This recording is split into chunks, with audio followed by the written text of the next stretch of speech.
On Motoring Forum this week, we have our motorcycle riders on the spotlight as we tackle a current burning issue regarding alleged discrimination and harassment of their ranks by the police and traffic authorities.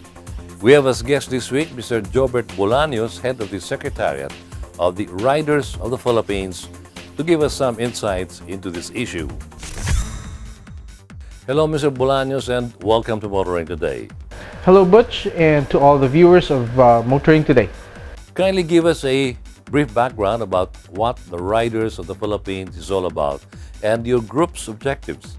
Well, the Riders of the Philippines is a conglomeration of several nationwide groups and local clubs from different parts of the country. We came together because we thought that it would be best to have one umbrella to speak on behalf of all the grievances, all the concerns and issues from the riding community towards the government. So we can have one name that will represent the entire community. Having said that, what do you think makes your organization relevant to the populace?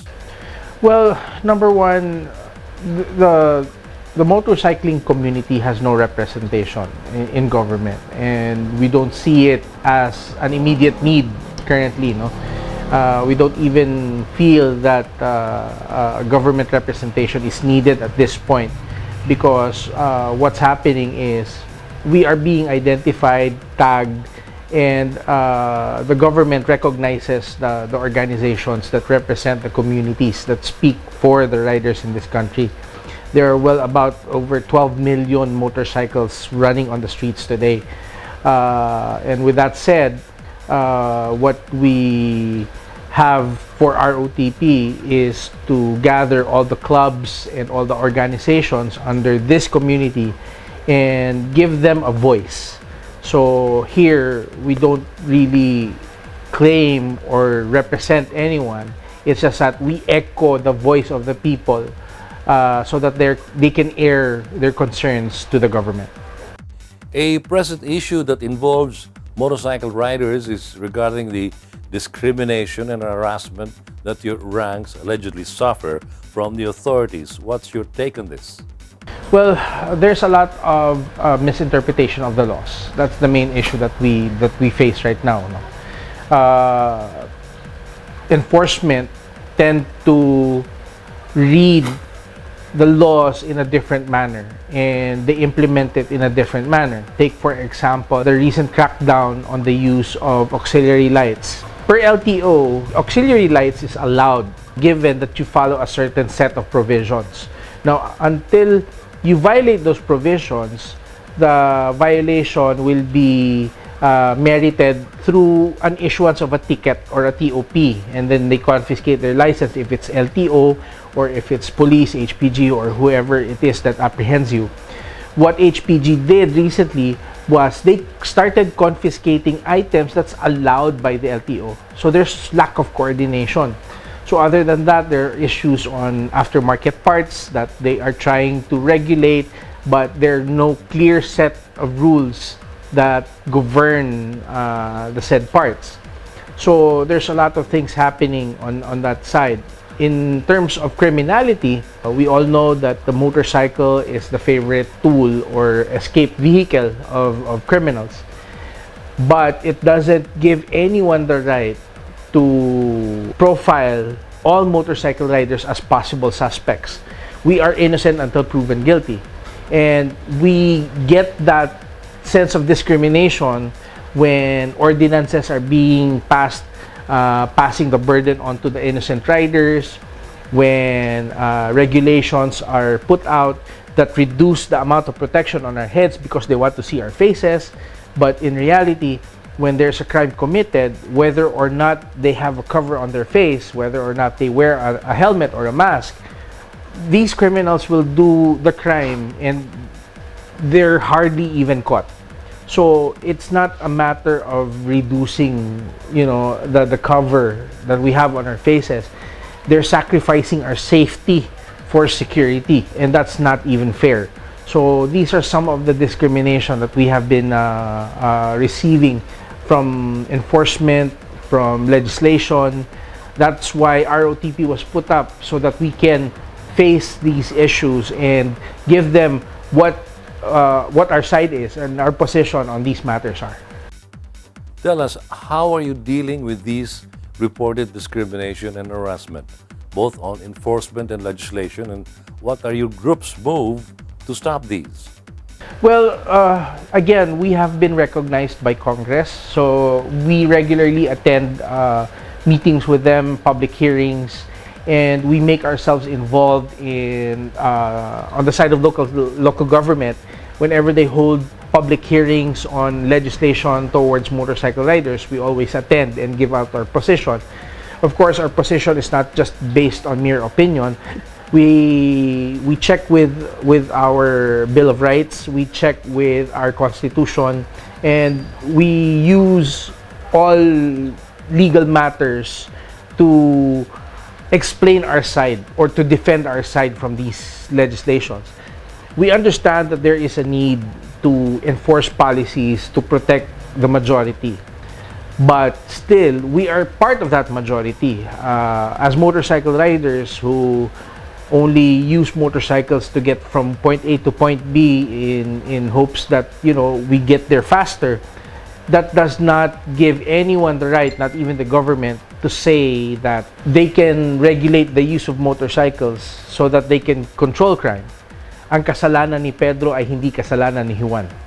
Having mentioned about the Congress entry into the issue, some legislators have reportedly committed to come up with resolutions to look into these claims on discrimination and harassment against motorcycle riders. What is your group's reaction to this? And are you looking forward to anything that could possibly happen after the filing of the resolution? Riders of the Philippines have yet to present our full position on all the issues that we are facing. But we appreciate the efforts of the good senator in promoting equality throughout all the motorists and road users. No, you can't just apply one law on one section of the road users and not pay attention to the rest. It has to apply to everyone. So the main gist of what we're fighting for really is equality. But as far as the problems are concerned, the community is willing to cooperate and even work with the government on these issues. But instead of putting down regulation after regulation, we would rather set up programs wherein we can give ourselves as volunteers rather than just let the government put down regulations. That's number one, unfair. Number two, it segregates us. And number three, it promotes an air of discrimination. You recently staged a unity ride for equality amongst motorcycle riders. How has the ride been, and how have the people reacted to this? And are there several moves in the offing? Well, the May 27 Unity Ride was a huge success. We were able to convey our message to the President. The main purpose of the ride was to deliver a letter to Malacanang. That's the reason why we were able to enter the Peace Arc and get into Mendiola. No other group has done this because, first and foremost, ROTP is not an anti-administration group. We are here in aid of legislation. So we called upon the President, the Office of the President, the Senate, Congress, and every LGU that has come up with laws. And we presented ourselves through this unity ride in hopes that they notice us in a show of hands or in a show of numbers. So far, the reaction has been very, very positive. We've received calls from IAC, we've received invitations from departments such as MMDA, LTO, PNP, HPG, and we've engaged Congress and Senate also in pushing the discussions further so that we can address the issues that we all face.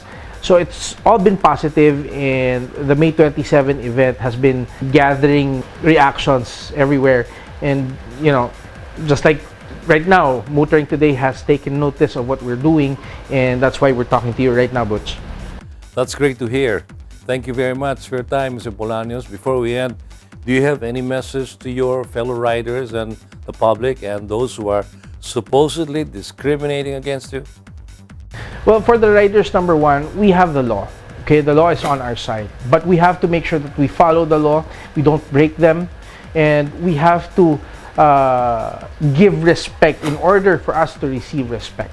So, number one, we have to ride with discipline. Number two, we have to ride with an air of responsibility and accountability on our shoulders, because riding on the streets is a privilege. Okay, it is not a right but a privilege. And for our other road users, just be aware that there are motorcycles right beside you, behind you, in front of you. So what we want to do here is to share the road with you. I hope you share the road with us also. And for the people who are trying to push legislation down the throats of the riders, there are other options, there are other programs that we can do to face these problems. Rather than pushing regulation down our throats, we can act on cooperation and volunteerism, because we are ready to help you out. You don't have to put chains or strangle us with laws that violate the equality of our fellow riders. Thank you once again, sir. Thank you very much, Butch. Happy motoring. That was Mr. Jobert Bolaños, head of the Secretariat of the Riders of the Philippines, our guest this week on Motoring Today's Motoring Forum.